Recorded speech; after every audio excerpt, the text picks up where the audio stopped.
is the anniversary of January 6th. And in commemoration of that, we have donned the official network-approved solemn anchor outfit, white shirt, muted tie. Message, reverence.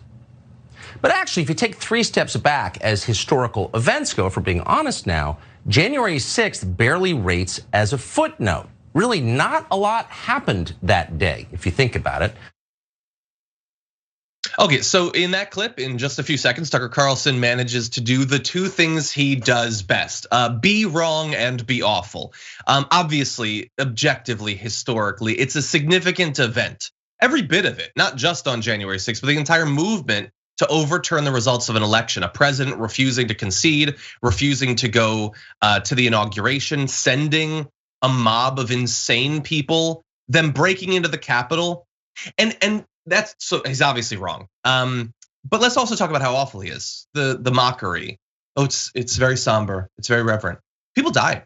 Even if he only wanted to talk about Ashli Babbitt, to mock the idea that this is a somber occasion is objectively awful. But that's of course by design, Brett.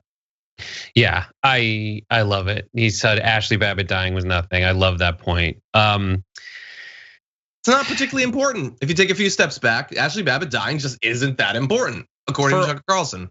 For all the nothing stories that Republicans harp on and right wingers and fascists harp on over and over again, nebulous things that aren't actually stories, but rather the specter of a possibility of a story happening. I'm talking about critical race theory. I watched Fox News yesterday because there was supposed to be someone on there and we were supposed to record it, but they got bumped.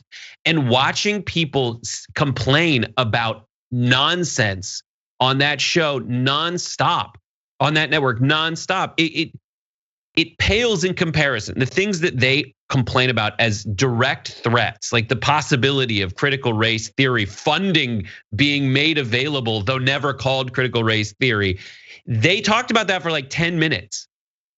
And nowhere in any of that story did people break into the Capitol building.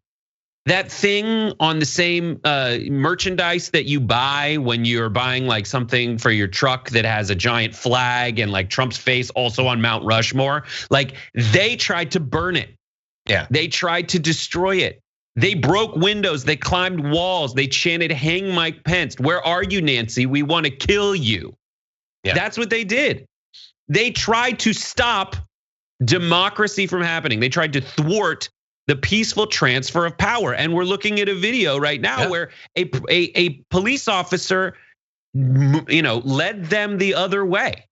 Yeah. Otherwise, they would have been right where the people in actually overseeing the transfer of power and making sure that what the founders, what America's all about, could continue to happen. But no, it's nothing. Because it has to be. That's the most important thing. For them, it has to be. Yep. And for all the times Tucker Carlson talks about other people gaslighting you, saying that a coup attempt, an orchestrated coup attempt, confirmed by people like Ted Cruz and everyone else, Peter Navarro, they had multiple tranches of coup attempt. They had people in there trying to vote against it, trying to throw out legal election rules and results. And then they had people storming the gallery. They need you. It's not that they want you. They need you to believe that that was no big deal. How do I know? They've spent every day since it happened trying to convince you that that giant momentous, like hasn't happened since they burned the original White House down. Like hasn't happened since then, that it's no big deal. Yep. Yeah, and this is much like when a conservative, like pundit or someone who fancies himself a right-wing comedian will say something awful and then decide if it's a joke or not based on whether people get mad. Yeah, that's what this is. They sent people there to do this. If it had somehow worked, like let's say, they broke it in and literally killed everybody. Or let's say that the political version of the coup worked, that they had stopped the vote from being certified, and somehow the House voted and Trump stayed president.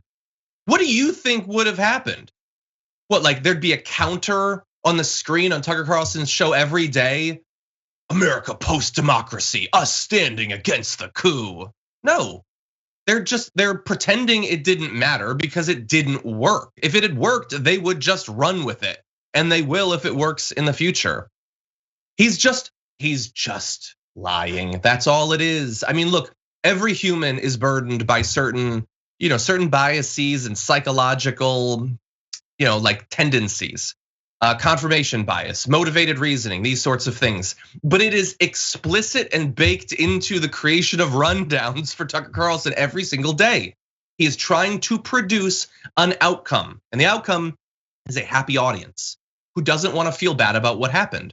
And so you tell them two things, even if they're totally contradictory, that it wasn't what it looks like, and it's not what they said. It was the FBI that did it. So don't feel bad about the bad footage if you ever see it, and you certainly won't on my show. Also, super patriotic is the best thing ever. Thousands of Americans standing up for their government, so feel good about it. In fact, that's the only way that you square those two things, is with it being motivated reasoning behind it. It's also just not true based on his own show to say it's a footnote, that it doesn't matter. Okay, then why did you make an entire documentary about it? Creating this false flag theory, the Patriot Purge thing. Why would you do all of that if it didn't matter? But then he goes on and says things like, I'm gonna jump ahead slightly, that the US government has in fact launched a new war on terror, not against Al-Qaeda, it's against American citizens. January 6th is being used as a pretext to strip millions of Americans, disfavored Americans, maybe legacy Americans, of their core constitutional rights. Okay, that's nonsense, that's insane Alex Jones stuff. But if you actually believe that, then January 6th is hardly unimportant historically. If it's being used as the pretext for like a sort of lib democratic patriot act, it's certainly important in that way. Now, this is all nonsense. It's nonsense. I'm gonna go one more definition when he says, in addition to this not being terrorism, he also has been saying over and over that it's not an insurrection. He just says it over and over, it's not an insurrection. Media will never admit that there was no insurrection. Okay, well, again, I can disagree with him, but so can the Oxford Languages Dictionary that says an insurrection is a violent uprising against an authority or government. There's no bit of the definition that says it has to plausibly have a chance of succeeding. That is what they were doing. It doesn't even say about what the goal of the uprising is. It clearly was an uprising. So again, take it up with the dictionary, Tucker. The goal of the uprising was to stop the peaceful transfer of power in America through non-peaceful militant means. I mean, we have the BG on the scene video where they're breaking the windows. They spray, fire extinguishers all over the place that they've stolen, and they're they're vandalizing the entire place. Nancy, where are you? I mean, that's the definition of an insurrection. They tried to do it. They wanted to do it, and more of the hypocrisy point outs, but like they are trying to stop states' rights.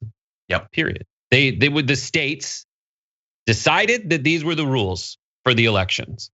They did it because of a national emergency. They were like, we should probably find ways for people to still vote and not put their lives at risk. Then they executed their plan for having votes happen according to that plan. And afterwards they said, yep, it's good, here you go. That wasn't good enough. And this is the sign of a coup. It's not, they're not protests. I mean, everyone signed off that it was an okay process. The process was fine. They just didn't like the result. Yep. And that's not how it works. And if you think that's how it should work, you don't believe in America. You're anti-American. You hate this country. You hate all it stands for, and you always have. Yeah, 100%. And you're gonna see it again in future elections.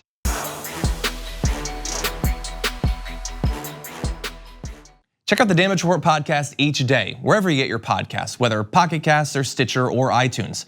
You can join me as I give you the news and stories you want, with a range of co-hosts and interview guests jumping in on the fun each day. Again, that's the Damage Report, wherever you get your podcasts. And if you get them at iTunes, don't forget to rate and review. Sometimes I'll read them live on the show.